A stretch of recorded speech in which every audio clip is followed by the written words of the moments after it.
게으름에 관한 명언도 참 많이 있습니다. 톨스토이는 이런 말을 했어요. 게으른 자의 머릿속은 악마가 살기에 가장 좋은 곳이다 라고 말하고, 벤자민 프랭클린은 이런 말을 했습니다. 너 자신을 게으르게 하는 것을 항상 수치로 여겨라 라고 말합니다. 네덜란드의 속담에는 이런 말이 있어요. 나태는 굶주림의 어머니며 도둑질의 누이다 라고 말하고, 스페인의 속담에는 이런 말이 있습니다. 부지런한 사람은 신이 도와준다 라고도 말합니다. 그리고 일본에 가니까요, 일본의 속담에는 이러한 게으름에 대한 이야기도 있어요. 먹고 그냥 자면 소가 된다. 옛날에 저희 할머니가 이런 말 하셨던 것 같아요. 너 먹고 자면 소가 된다. 그래서요, 소 안 되려고 빨딱 일어난 적이 어렸을 때 기억이 있습니다. 일본 속담이더라고요. 먹고 그냥 자면 소가 된다. 이처럼 이 게으르다라는 것, 게으름이라는 것은 전 세계 어느 시대를 막론하고 좋지 않고 나쁘다라고 말하며, 때로는 게으른 것은 악이다라고까지 표현하고 있습니다. 그런데 이처럼 게으른 것이 악한 것이고 우리가 당연히 이별해야 되는 것임을 알고 있음에도 우리는 때로는 게으름에 빠져 살아갈 때가 있습니다. 그렇다면 누가 게으른 사람일까? 우리 주변에 보면은 부지런한 사람도 있고 게으른 사람도 있는 것을 보게 돼요. 성공한 사람들의 삶의 습관을 들여다보게 되면은 그들에게는 공통점이 있다는 것을 발견하게 되는데, 성공한 사람들에게 게으른 사람은 본 적이 없습니다. 누구나 그들은 다 부지런한 사람이었다는 것을 우리는 알 수 있어요. 그렇다면은 부지런한 사람들은 원래 태어날 때부터 부지런하게 태어났는가, 우리가 질문할 수가 있습니다.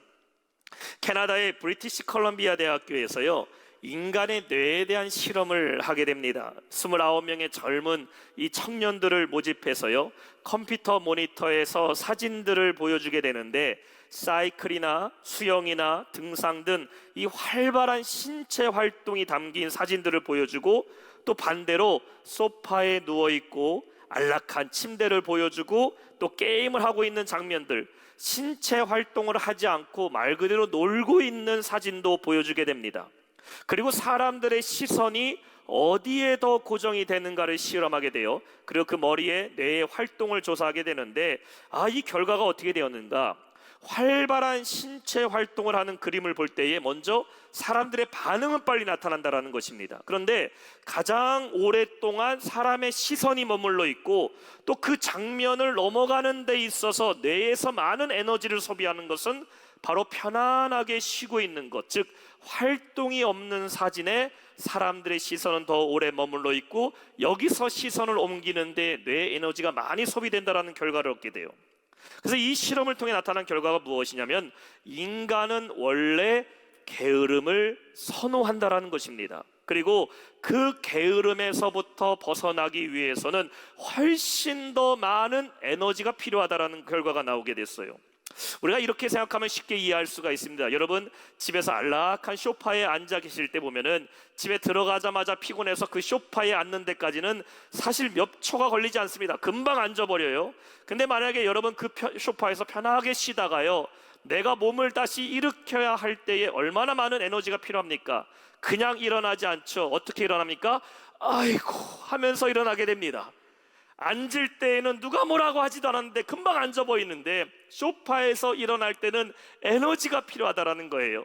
침대에서 편안하게 잠을 잘 때에 따뜻한 침대에 들어가는 건 1초 만에 들어가게 되는데, 그 침대에서 내 몸을 일으켜 세우기까지는 더 많은 에너지가 필요하다라는 것이에요. 그래서 어떤 분들은 머릿속으로는 일어나야지 하면서도 여전히 침대 이불 속에 머물고 있는 모습을 내가 볼 때가 있습니다.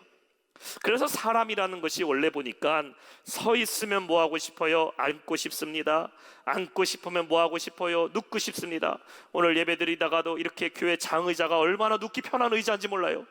예배드려서 안 눕고 계시지, 만약에 여기 불 다 끄고 혼자 계시면 벌써 누워 계실 분들이 있을 겁니다. 교회 장의자가 얼마나 편합니까? 앉으면요 눕고 싶어요. 누우면 뭐가 찾아옵니까? 슬슬 눈이 감기면서 잠이 오기 시작해요. 그러다가 결국 어떻게 돼요? 죽는 게 인간의 속성이라는 것이에요. 오늘 성경의 9절에는 이렇게 말씀하고 있어요. 게으른 자여, 내가 어느 때까지 누워 있겠느냐? 내가 어느 때에 잠이 깨어 일어나겠느냐라고 말씀합니다. 오늘 우리는 게으름에 관하여 이 하나님의 말씀을 통하여 우리 영적인 관점으로 함께 살펴보기를 원합니다. 그래서 인간의 본성은 게으름을 원한다고 하지만 우리 영적인 사람들은 하나님이 주시는 지혜를 갖고 게으름과 이별하고 열심으로 사명을 감당하는 우리 모두 성도 되시기를 주님의 이름으로 축원합니다. 자, 그렇다면은 게으름과 이별하기 위해서 어떻게 해야 될까? 말씀의 첫 번째는 게으른 자에서 지혜로운 자가 되라입니다. 6절에 말씀하고 있어요. 게으른 자여, 개미에게 가서 그가 하는 것을 보고 지혜를 얻으라. 부지런한 것을 대표하는 곤충이 무엇입니까? 개미입니다. 어렸을 때 들었던 이솝우화 중에 개미와 배짱이라는 이야기를 여러분 기억하실 거예요. 여름철에 열심히 일하면서 음식을 모았던 개미와 저 풀잎에서 그냥 기타만 치고 노래만 부르던 배짱이가 함께 겨울을 맞이하게 되는데 결과는 어떻게 됩니까? 여름철 열심히 일했던 개미는 따뜻한 집에서 겨울을 나게 되는데 노래만 부르며 놀던 배짱이는 추운 겨울에 떨면서 굶어 죽게 됐다라는 이야기를 보게 되죠. 오늘 본문에 보니까요, 우리에게 개미가 하는 것을 보고 지혜를 얻으라 라고 말씀을 하고 있습니다. 자, 근데 이 말씀은요, 여러분 잘 이해하셔야 돼요. 게으른 자들아 개미같이 되라, 이 말이 아닙니다. 게으른 사람들은 개미보다 못하다라는 말도 아닙니다. 여러분, 개미는요 한낱 곤충에 불과합니다. 사람의 손가락으로 누르면 그냥 죽을 수 있는 연약한 곤충이에요. 그러나 우리 사람은 어떻습니까? 우리는 하나님의 형상대로 창조되었음을 믿으시기 바랍니다. 우리는 개미보다도 훨씬 더 존귀한 자들이에요. 오늘 성경에서는 개미로부터 무엇을 얻으라고 말하고 있어요? 바로 지혜를 얻으라는 것이죠. 6절 후반절에 말씀하고 있습니다. 그가 하는 것을 보고 Consider his way and be wise. 지혜를 얻으라. 따라합시다.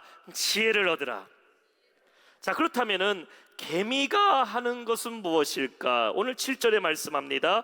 개미는 두령도 없고 감독자도 없고 통치자도 없으되. 자, 생각해 보세요. 누가 개미에게 먹을 것을 가져오라고 명령하는 게 아닙니다. 또 개미가 먹이를 갖고 왔나 안 갖고 왔나 검사하는 검사감도 없어요. 물론 여왕개미도 있고 무슨 병정개미도 있고 일개미도 있다고 하지만 개미는 본능적으로 먹이를 찾아다니고 본능적으로 일한다라는 것이에요. 개미 사회에 무슨 계급이 있습니까? 개미 사회에 직분이 있습니까? 개미끼리 열심히 일하는 사람 상을 줍니까? 아닙니다. 개미는 본능적으로 열심히 일한다라는 것이에요. 아무도 시키지 않아도 스스로 일한다라는 것이죠. 근데 게으른 사람의 특징은 무엇입니까? 게으른 사람은 수동적입니다. 스스로 하고 싶어 하지를 않아요. 누군가 시켜야지만, 누군가 명령해야지만, 이 일을 해야 돼야만, 상황이 주어져야지만 움직이게 된다라는 것이에요. 학생들도 공부를 잘하는 학생들은요, 강압적으로 선생님이나 엄마 아빠가 너 공부해라 공부해라 숙제해라 숙제해라 이렇게 얘기하는 학생이 공부 잘하는 학생이 아닙니다. 공부 잘하는 학생은 스스로 하는 학생이죠. 학교 갔다 와서 알아서 책을 펴고 알아서 숙제하는 학생들, 공부 잘하는 학생이에요. 게으른 자는 항상 감독자가 있어야 돼요. 게으른 사람은 항상 누군가 관리하는 사람이 있어야 됩니다. 게으른 사람은 내가 일해야 될 조건이 있어야지만 일한다라는 것이에요. 근데 오늘 본문은 말하고 있어요. 개미는 감독자도 관리자도 통치자도 없는데 스스로 일하는 것을 보라는 겁니다. 여러분, 누가 지혜로운 자일까요? 누가 부지런한 자입니까? 스스로 자발적으로 하나님의 뜻에 맞게 부지런히 살아가는 성도가 지혜로운 성도임을 믿으시기 바랍니다. 우리가 믿음 생활, 신앙 생활 하는 것은 강제로 하는 게 아니에요. 여러분이 믿음 생활 하는 것이 강압적으로 하는 것도 아닙니다. 내가 신앙 생활 안 하면 큰일 나니까 나는 어쩔 수 없어서 신앙 생활 한다, 이게 아닙니다. 여러분, 믿음 생활은요 자발적인 순종이에요. 하나님이 기뻐하시는 것, 무엇입니까? 억지로 하는 사람 기뻐합니까? 아닙니다. 하나님은 우리가 자원하는 심령으로 자발적으로 순종하는 것을 기뻐하심을 믿으시기 바랍니다. 시편 51편 10절 말씀을 보세요. 주의 구원의 즐거움을 내게 회복시켜 주시고 자원하는 심령을 주사 나를 붙드소서. 한번 따라 볼까요? 자원하는 심령. 영어에 보면은 willing spirit이라고 말하고 있어요. 원어로는 나디브라는 말이에요. 그 뜻이 원하는, 기뻐하는 이라는 마음을 갖고 있습니다. 지혜로운 성도, 부지런한 성도는 누구라는 것입니까? 스스로 자원하는 마음으로 하나님의 영광을 위해 살아가는 사람이라는 겁니다. 오늘날 우리가 왜 게으르지 말아야 될까요? 여러분, 하나님은 여러분이 자원하는 마음으로 순종하기를 원하심을 믿으시기 바랍니다. 내가 누군가에 의해서 강압적으로 압제에 의해서 어쩔 수 없어서 그러한 마음으로 사는 것을 원치 않으신다라는 것이에요. 예수님이 십자가에 지신 것은 억지로 지신 게 아닙니다. 예수님은 자원하는 마음으로 지셨어요. 예수님이 왜 자원하셔서 십자가를 지셨습니까? 주님은 우리를 사랑하셨기 때문에 스스로 십자가를 지셨어요. 지키는 자가 없어도, 관리하는 자가 없어도 여러분 누구를 바라보며 살아가야 된다? 여러분 하나님을 바라보며 살아가는 성도 되시기를 축원합니다. 오늘도 나에게 베풀어 주신 그 은혜를 자원하는 마음으로 게으른 자가 아니라 부지런한 자로 살아가는 우리 모든 성도 되시기를 주님의 이름으로 축원합니다. 두 번째는 무엇일까요? 게으른 자에서 예비하는 자가 되라입니다. 8절에 말씀하고 있어요. 먹을 것을 여름 동안에 예비하며 추수 때의 양식을 모으느니라. 우리말에 이런 속담이 있더라고요. 농군이 여름에 하루 놀면 겨울에 열흘을 굶는다라는 말이 있습니다. 무슨 말입니까? 농사하는 사람이 열심히 일할 여름에 만약에 게으름을 피우게 되면은 추운 겨울이 오게 될 때에 곤란을 겪게 된다라는 뜻이에요. 결국 부지런한 사람은 바라보는 것이 있는데 무엇을 바라본다?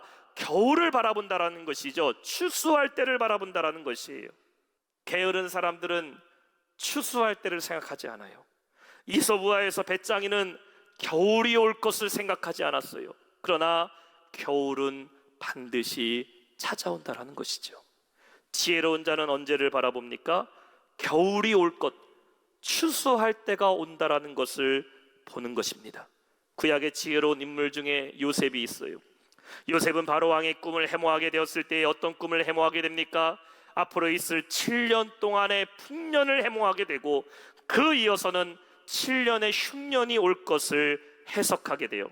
모든 땅에 7년 동안 풍년이 들었을 때에 많은 사람들이 어떻게 합니까? 그냥 먹고 즐기게 됩니다. 7년 동안 먹고 살 걱정하지 않았어요. 온 땅이 풍성하니 자신들이 하고 싶은 거 다 누리고 살았습니다. 그런데 지혜로운 요셉은 어떻게 합니까? 애굽의 각 성마다가 큰 창고를 지어서 그 풍년 시절에 먹고 즐기는 것이 아니라 그 모든 곡식들을 다 저장하기 시작합니다. 창세기 41장 49절 말씀을 보세요. 쌓아둔 곡식이 바다 모래같이 심이 많아 세기를 그쳤으니 그 수가 한이 없음이었더라. 결국 7년의 풍년이 끝나고 무엇이 찾아옵니까?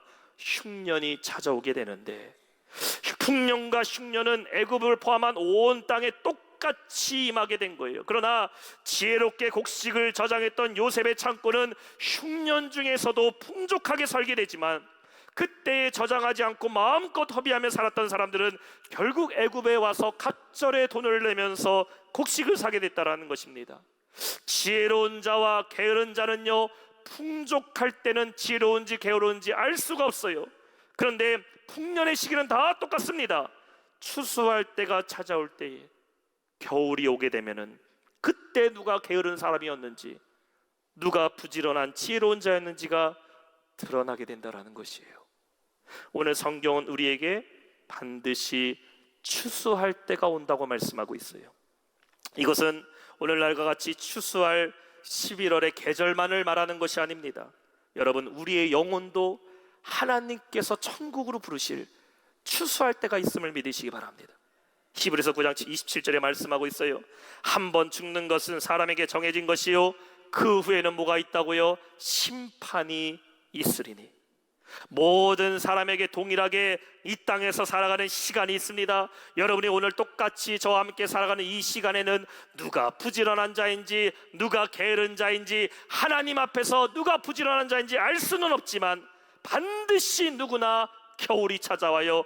죽음의 때가 찾아오고 심판의 때가 왔을 그때에 누가 영적으로 부지런하게 살았는지, 누가 영적으로 게으르게 사는 사람인지가 드러나게 된다는 것이에요. 오늘 우리가 게으름에서 이별해야 될 이유가 무엇일까? 이 땅에서 살아갈 때에 게으름으로부터 오는 삶의 기근을 피해야 되는 목적도 있지만 더 중요한 것, 훗날 내가 주님 앞에 설 때에 게으른 자, 부끄러운 자가 되지 않기 위해서 여러분 게으름과 이별하는 성도 되시길 축원합니다. 마태복음 25장에 보면 예수님이 달란트의 비유를 말씀하고 있어요. 한 달란트를 받았던 종이 게으르게 그 달란트를 땅에 숨겨두고 아무것도 안 하고 놀고 있다가 주인이 왔을 때 그대로 내었을 때에 예수님이 그를 뭐라고 책망하게 됩니까? 마태복음 25장 26절의 말씀은 이렇게 말합니다. 그 주인이 대답하여 이르되 악하고 게으른 종아, 나는 심지도 않은 데서 거두고 해치지도 않은 데서 모는 줄을 내가 알았느냐? 게으른 자에게 악하고 게으른 종이라고 책망하는 것을 보게 돼요. 사랑하는 성도 여러분, 여러분의 영혼의 추수의 때가 왔을 때에 충성된 종이라 인정받는 성도 되시기를 주님의 이름으로 축원합니다. 전도서 3장 1절에 보면 말씀하고 있어요. 범사에 기한이 있대요. 천하만사에 다 때가 있다고 말하고 있어요. 오늘 일할 수 있을 때에 열심히 일하는 성도 되시기를 축원합니다. 오늘 여러분 주님의 상급을 위하여, 영광을 위하여 싸울 수 있을 그때에 열심히 천국의 상급을 쌓는 성도가 되시기를 축원합니다. 게으른 자들은 내일을 알지 못해요. 아니, 생각하지도 않습니다. 게으른 자는 내 영혼이 부르실 때가 있다는 것을 기억하지 않고 살아가요. 그러나 부르지런한 자는 오늘이라도 주님이 나를 부르신다면 내가 주님 앞에 설 준비가 되어 있다는 것이에요. 마지막 세 번째, 게으른 자에서 깨어있는 자가 되라입니다. 한번 따라합시다. 게으른 자에서 깨어있는 자가 되라. 오늘 9절에 말씀합니다. 게으른 자여, 내가 어느 때까지 누워있겠느냐? 내가 어느 때까지 잠이 일어나겠느냐? 자, 오늘날 사회에서요, 필요로 하는 능력 중에 하나가 뭐냐면 위기대처 능력 혹은 위기 대응 능력이라고 말합니다. 이 능력에 대한 사전적 의미가 이래요. 위험한 고비나 시기에 이를 극복하기 위한 적절한 태도나 행동을 취할 수 있는 능력이라고 말하고 있어요. 우리나라도 보게 되면 올 한 해 여러 가지 사건 사고들이 일어나지 않았습니까? 근데 이러한 사고 앞에 항상 지적하는 게 뭐냐면요, 바로 위기 대처 능력이 부족했다라고 말합니다. 미리 예측하고 미리 준비했더라면은 이러한 사고들이 일어나지 않았는데 방심하고 준비하지 않았기 때문에 일어나게 됐다라는 것이에요. 그래서 보니까요, 한국고용정보원에서요, 오늘날 이 4차 산업시대, 급변하는 시대 속에서 미래 직업 능력의 1위가 뭐냐? 바로 위기대처 능력이라고 말합니다. 예전에는 사람을 뽑을 때요, 다재다능한 사람들을 뽑았어요. 아, 이 사람이 컴퓨터도 잘하고 뭐도 잘하고 또 자격증이 몇 개 있느냐? 자격증이 10개 있고 15개 있고 이런 것 같고, 혹은 아, 이 사람 열정적이네, 책임감 있네, 이거를 높은 평가를 했다면요, 이제 가장 높은 평가는 뭐냐? 위기를 만날 때에 대응할 수 있고 미리 준비하고 대처할 수 있는 능력 가진 사람을요, 높이 평가한다는 것입니다. 자, 그렇다면 이 위기 대처 능력을 갖기 위해서 필요한 첫 번째가 무엇이냐? 항상 대비하라는 거예요. 항상 대비하라. 언제 위기가 찾아올지 모르기 때문에 언제든지 대비하고 있는 사람, 깨어있는 사람이 위기 대처 능력이 있다는 것이죠. 오늘 11절에 말씀하고 있어요. 내 빈궁이 강도같이 오며 내 곰핍이 군사같이 이르리라. 내가 언제 간다고 얘기하는 강도 봤습니까? 강도는 아무도 모를 때 깜깜한 밤에 한밤중에 몰래 찾아옵니다. 전쟁을 하게 되는데 언제 어디서 어떻게 전쟁할 거라고 말하는 군대가 있습니까?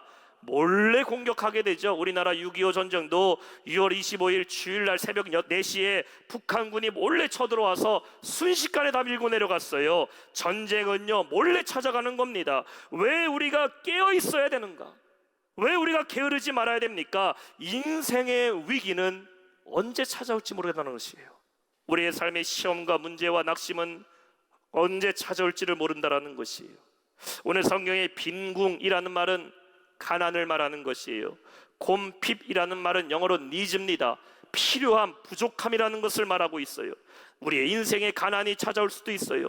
건강의 위협이 찾아올 때도 있어요. 가정 안에 문제가 올 때도 있어요. 시련과 고통이 찾아올 때도 있어요. 위기라는 것은 왜 위기입니까? 언제 올지 모르기 때문에 위기라고 말하는 것이에요. 그러나 이러한 위기 속에서 게으른 자는 그냥 당하고 그냥 넘어지게 되지만, 지혜롭고 부지런한 자는 어떻게 합니까? 위기를 만난다 할지라도 깨어 있어서 물리치고 예방할 수 있음을 믿으시기 바랍니다.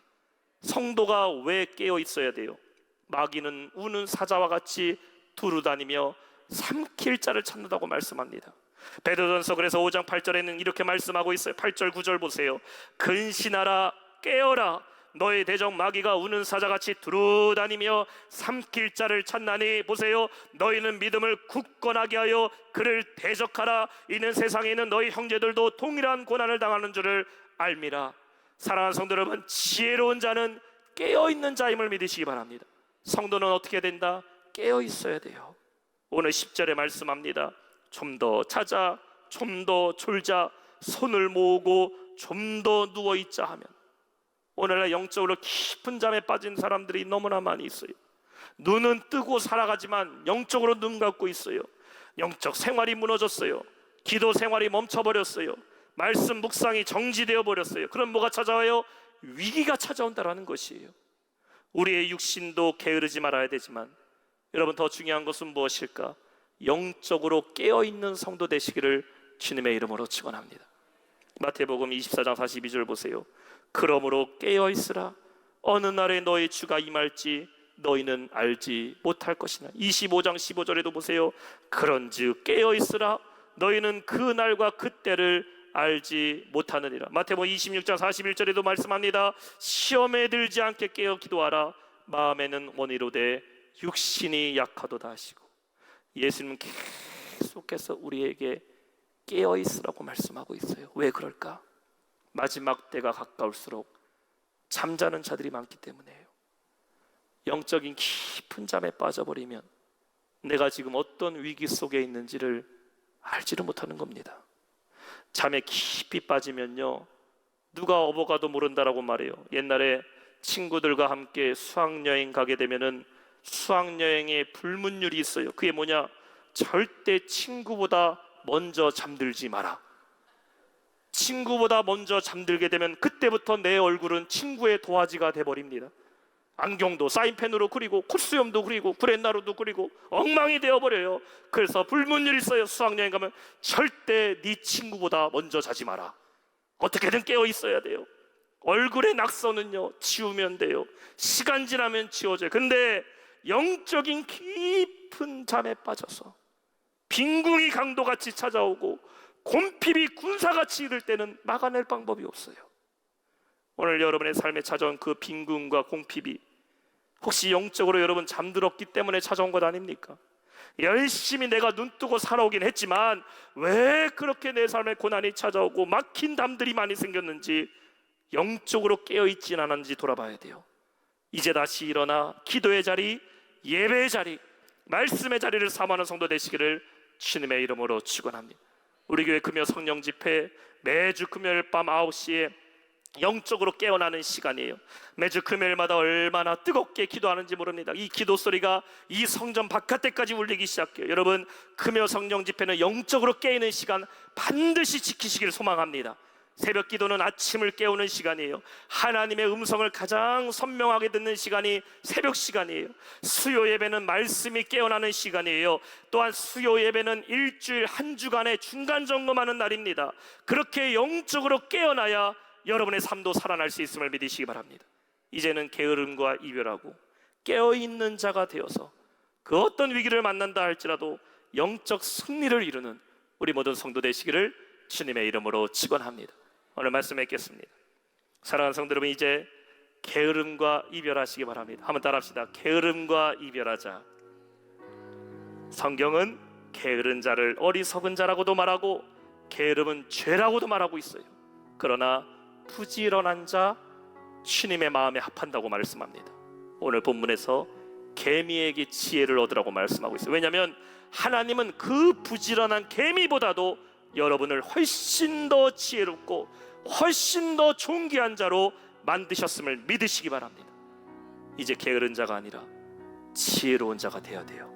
자원하는 심령으로 하나님의 뜻을 따라야 돼요. 내가 왜 오늘 하루를 열심히 살아가야 되는가? 하나님의 은혜가 있기 때문에. 내가 왜 주의 사명을 열심히 감당해야 되는가? 하나님의 은혜가 있기 때문에. 이 자원하는 심령으로 살아갈 때 하나님 우리에게 놀라운 은혜를 베풀어 주실 줄 믿습니다. 그리고 예비하세요. 예비하세요. 부지런한 자는 인생의 겨울을 만나도 두려워하지 않습니다. 마지막 때를 예비할 수 있는 시간은 바로 오늘이에요. 오늘은 내일을 위해 준비하는 시간입니다. 오늘 여러분의 헌신이, 오늘 여러분의 열심이 훗날 이루실 하나님의 영광을 예비하는 자가 되어서 우리는 그 영원한 상급을 바라보며 부지런히 주의 사명 감당하고 오늘부터 하늘의 상급을 쌓고 살아가는 성도 되시기를 주님의 이름으로 축원합니다. 그리고 영적 게으름은 영적 곰핍함으로 찾아오게 돼요. 이제는 게으름과 이별하고 부지런함으로 지혜 있는 자가 되어 날마다 승리하며 살아가는 우리 모든 성도 되시기를 주님의 이름으로 축원합니다.